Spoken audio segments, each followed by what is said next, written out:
Okay, I am now recording. Welcome to day 3. So gonna basically start really focusing more specifically on mindfulness. We've spoke about it a little bit, a lot of it perhaps. And if I fire up this presentation, which I should have done earlier, I can share the screen. Which is why I've asked you to both, just because there'll be an amazing little exercise in a moment, which I think emphasizes everything around mindfulness, but we'll get to that in a minute. So let me just share this. It's a very simple, oh no, hang on, that's slide 2. Where's slide 1? Ahead of myself. There we go. Can I be doing that? And there we go. So hopefully you can see that. No, what are you seeing there? Hang on, are you seeing the slide? You are. Whew. So a definition of mindfulness. That's what you can see. Is that correct? I've got too much going on my screen. So I can still visually see you as well. Have either of you kind of done any formal mindfulness work? Just a little bit. Okay. So John Kabat-Zinn is, I guess, the father of Western, as what we know mindfulness to be in this modern era. And in this definition of his, I think sums up everything. The awareness that arises from paying attention on purpose in the present moment, non-judgmentally. And I think the key things within that phrase there is the present moment, non-judgmentally, and the on purpose paying attention. So it's choosing to do that. And I really should have positioned the second monitor in a different place so you don't get me looking up in the air so many times. So it's as simple as that, and as difficult as that, because I think, as I was saying yesterday about how we see the world around us, is we will base our experience in the present moment on the past, because we learn. I mean, we have to learn from the past, and when we have this awareness that we can judge today on the past, then it's consciously thinking, is it valid? Is it bringing it forward in a helpful way? Or am I really seeing the situation as it is right now? So we'll bring more to that. We'll bring that alive a little bit more in a moment. So, I mean, the other thing that I talked about just then is that the attitude of non-judging. And the thing I like around mindfulness is that it brings into awareness some very specific attitudes, which are, again, kind of some of the core principle of it. And these are some of them that are brought in and introduced. Now, I'm specifically talking about an 8-week program here, which one of the ones that I helped deliver with Gloucestershire Mindfulness. And these are the attitudes that will bring up about non-judging, patience, beginner's mind, trust, non-striving, acceptance, letting go, self-compassion, or kindness. And there's a whole kind of 2-hour session on attitudes in of itself. The ones I really like to draw upon there are the non-judging, which I think partners up with beginner's mind in some respects. I mean, words are so important that it's another way of saying the same thing, just so it brings out our own experience. The beginner's mind is, having like a childlike mind, and not an expert mind, so that we appreciate in the moment what is happening. And if we draw upon the role of carers here, that and I'll come on to some more specifics about this in a moment, that when I deliver the mindfulness section to carers, there's a big piece of it to talk about resilience, which we've touched upon already, because if I can empower a carer to be aware of their own resilience, it can bring them, empower them to be more mindful of themselves and having a beginner's mind. And in that way, when they're with the person they're caring for, which can be challenging, but what it will do is it will enable them to have and see moments of connection, moments which are special, rather than get caught up in the, oh, it's always like this, oh, this is like that, oh, so this has happened, so it'll always be like that. And in drawing things from the past, if they can be in the moment, they can really experience some fleeting moments of connection, which can easily be looked over. So which is why I like, going into the kind of the mindfulness section when I'm working with carers. And I do not. Sarah, why are you on center screen right now? Hang on. Have I lost? I've lost. No, I haven't. Okay. Can you hear me? Okay. I wonder why that's happening. Okay, let me go over there and go to that one. There we go. So, okay, so definition of mindfulness and the attitudes of mindfulness, and why mindfulness is part of the work, what I work in and what I deliver, is because it's evidence-based as well, and the effects it can have. Now, so I'm just going to share that information with you. And this I found quite, when I first came across it, I found it quite astounding. There we go. So these are two pieces of research that I quote within Dementia Carers Count. These are known as the meta studies. So they're basically looking at a whole bunch of other studies. So the first one, where it's specifically looking at people who are living with dementia, it was a group of 10 studies were combined together to show, to kind of really underpin and prove that this is happening. There's a reduction in cognitive decline. There's a reduction in perceived stress. There's an increase in quality of life, an increase in blood flow to the brain. And some of these were done with MRIs. So these are all evidence-based studies. So this is kind of, this is which is why we quote it, and which is why it's effective. The next study was a group of depends where you read. Some say 5 studies, some say 7 studies, but this was around what they call mindfulness-based interventions. So not necessarily an 8-week MBSR, although some of them were, but the consistent was that there's mindfulness-based interventions.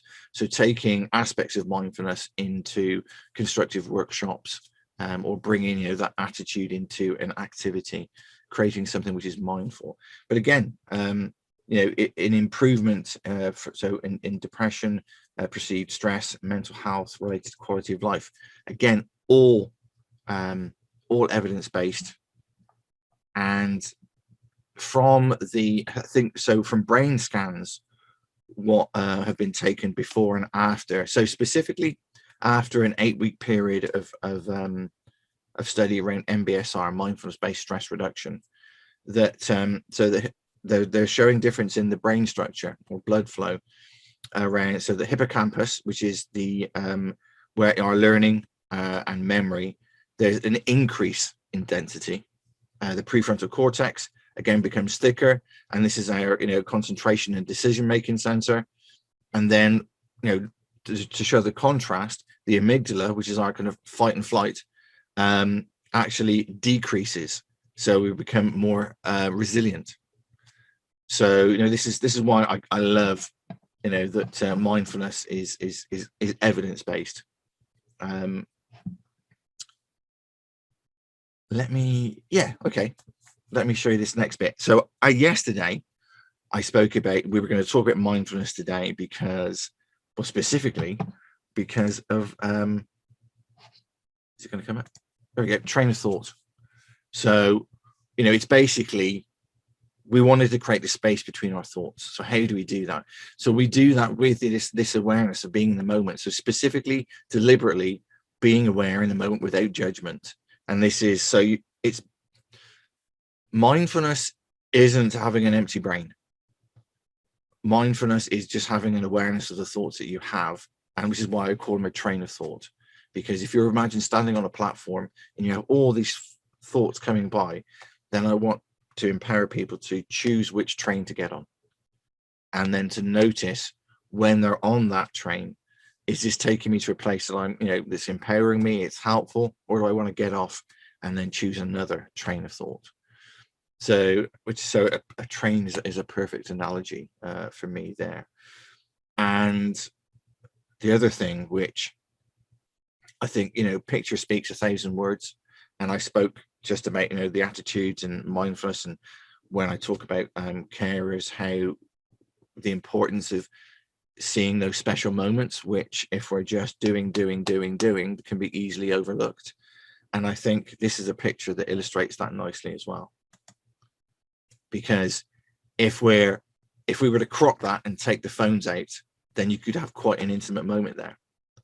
But this thing is just it's a picture that illustrates that if you're not in the moment, you can miss something really special. So just stop the sharing. Any questions at this point in time? Any thoughts you want to share? I think what you were saying about getting those special moments, I think when I cared for my mum, so with dementia, and I found that it also to also achieve those special moments, you slow down the process of what you're doing. I don't know if that makes sense, but you've got to do all those things you have to do.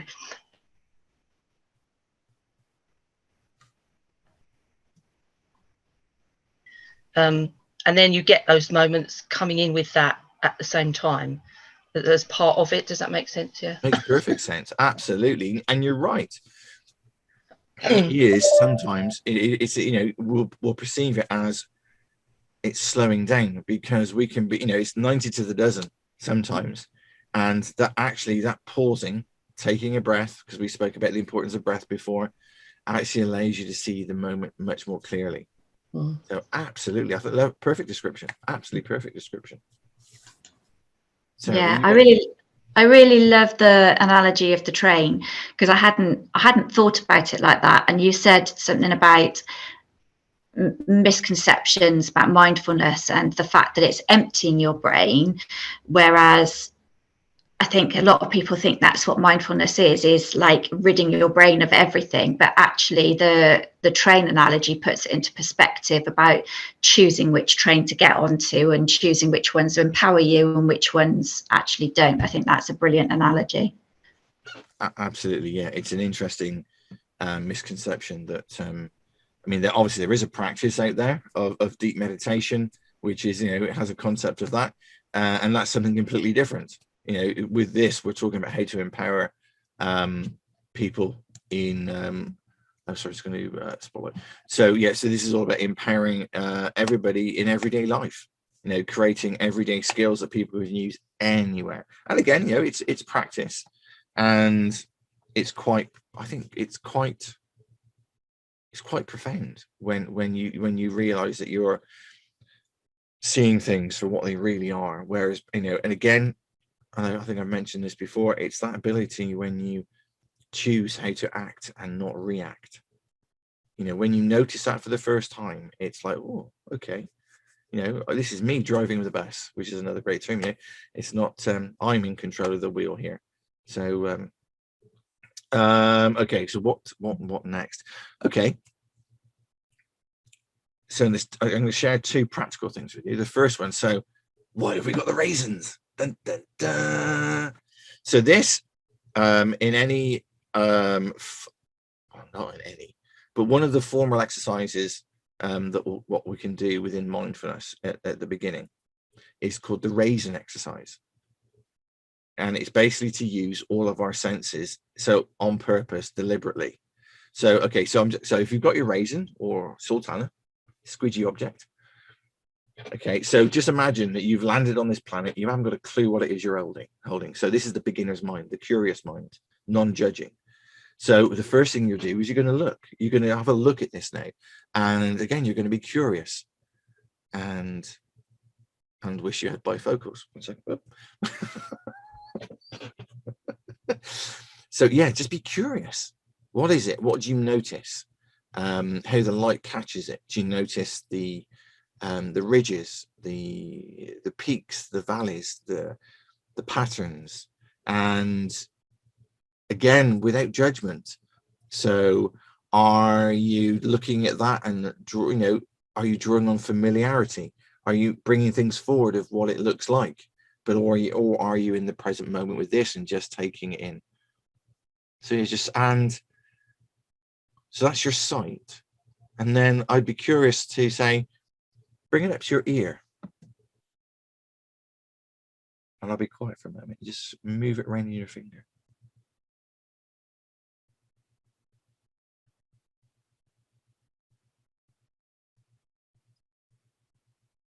Okay, so from there. Is yours saying eat me? That's bringing things forward, see.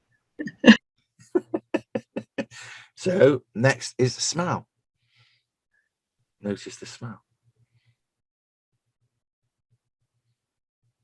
Okay. Now, and this is a curious thing. So if you just run it across, say, your bottom lip, and I wonder, this is where I'm going to, are you aware that you can feel the texture, what you saw? So it's almost like one sense bringing to life another sense. And now I'm going to give you a little bit more information then. So I'm going to ask you to put this in your mouth, but do not chew it. Put it in your mouth and just move it around with your tongue.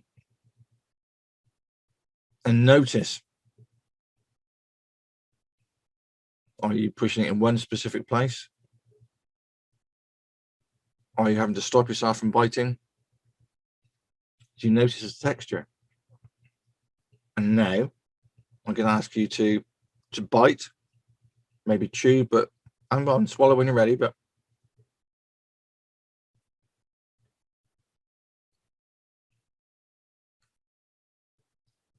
notice, are you moving it around to a specific place in the mouth?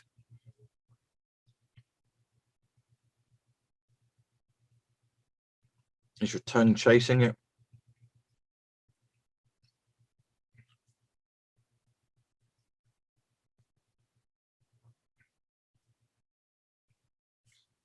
Okay, just when you're ready, do you want to come off of mute? And who was that? Consciously eating a raisin, noticing the different senses. Very unusual. What did you notice about? So for me, if you're looking at the texture, I'm noticing that the different shading. I'm noticing the peaks, the valleys, and then if I'm hearing it, it's so what? Yeah, what? So that was strange because it was sort of crinkly. Yeah, it's weird. Yeah, I've never listened to a raisin before. No. But I should get my husband to do it later. It was like, so it's almost, you can, for me, it was like, because there was a noise, I associated that noise to moisture. So I thought there was, it was moisture in it as well. So, and then the smell. What about the smell? Yeah, it wasn't that pleasant, I didn't think. Mine didn't really have one, I'll be honest. Perhaps they're out of date. Yeah. It's interesting for me, again, we're talking about this synesthesia of what the one scent, how it brings forward another. For me, it reminds me of Christmas cake as soon as I smell that. I was expecting a smell. I was expecting it to be sweet, So that's like catching those trains, isn't it? Whether it is exactly expecting, so it's an expectation, isn't it? And then I went through the whole disappointment because it didn't smell sweet and didn't get my taste buds going. So I can. It's an interesting concept, isn't it? Actually, it's bringing being it to life. in the moment. Yeah. And then from kind of the, I guess the putting in the mouth and maybe having to stop biting, but then biting and then chasing it around and again, maybe, as what we said, it's slowing things down, which you would normally just do. And it's just bringing it into your awareness, so really slowing it down, breaking it down into its components so that they're really obvious. So it's an odd exercise, deliberately odd in some respects, to bring that concept to life. But I think it's one that we can take away and use to actually, I don't know how you felt, Angela, but I felt it was somewhat grounding, because normally I would take, it doesn't even have to be a raisin. I suppose it's food, isn't it? Generally, you eat because you're hungry, or because you're bored, or because you've got a sweet tooth, or whatever.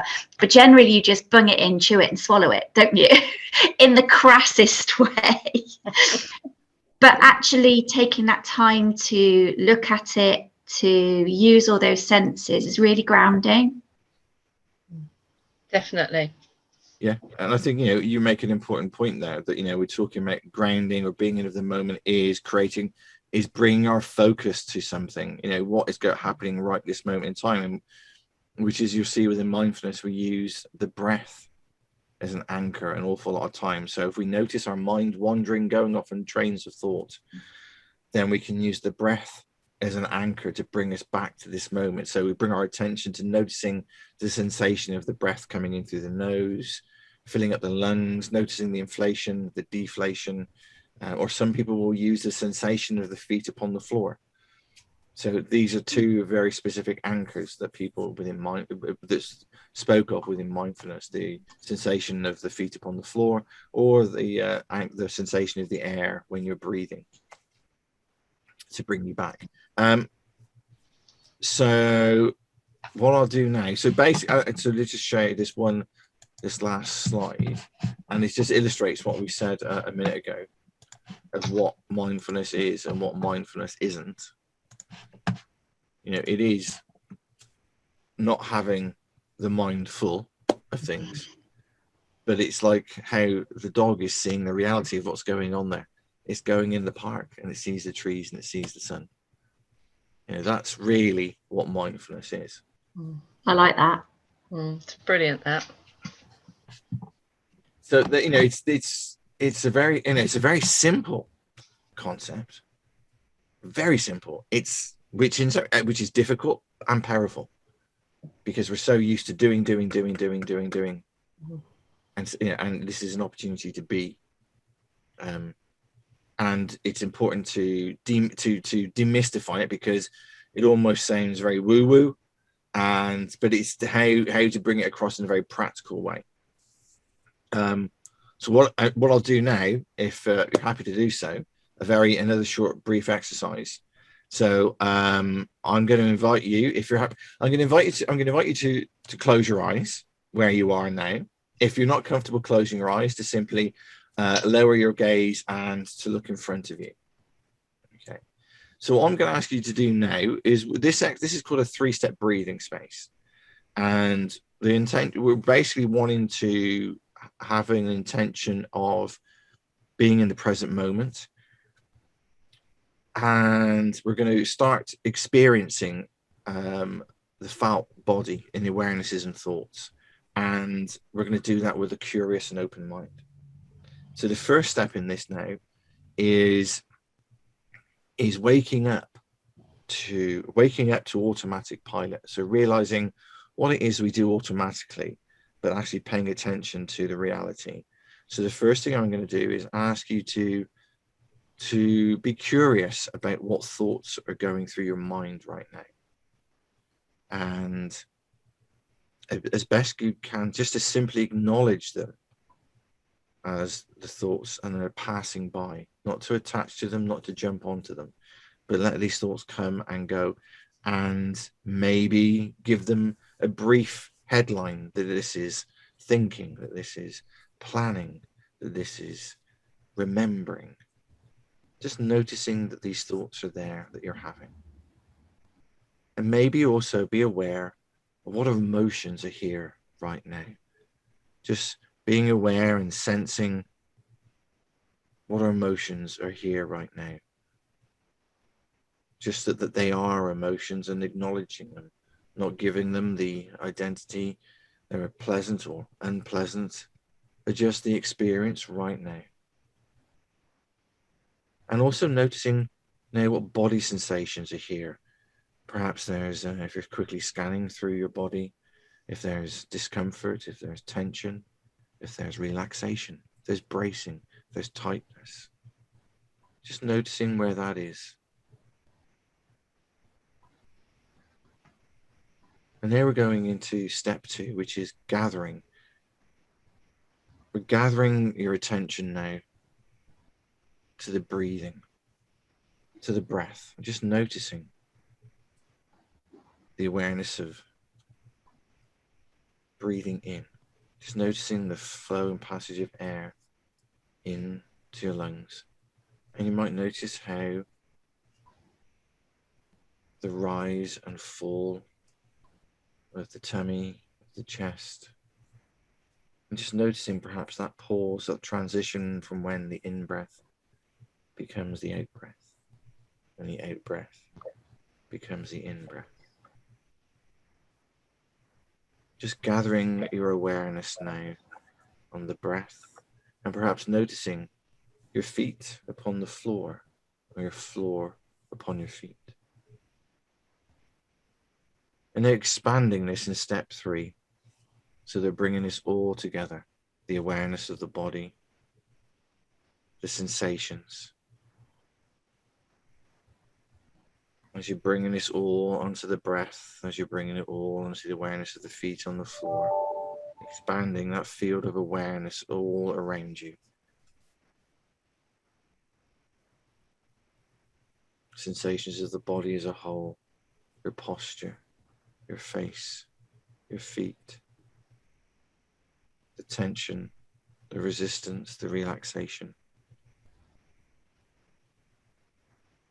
And just noticing how having an intention to soften things on each and every out breath. And just letting go.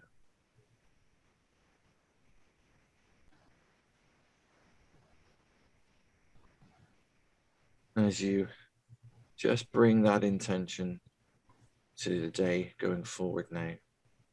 And just when you're ready, coming back here and now in the room, opening your eyes.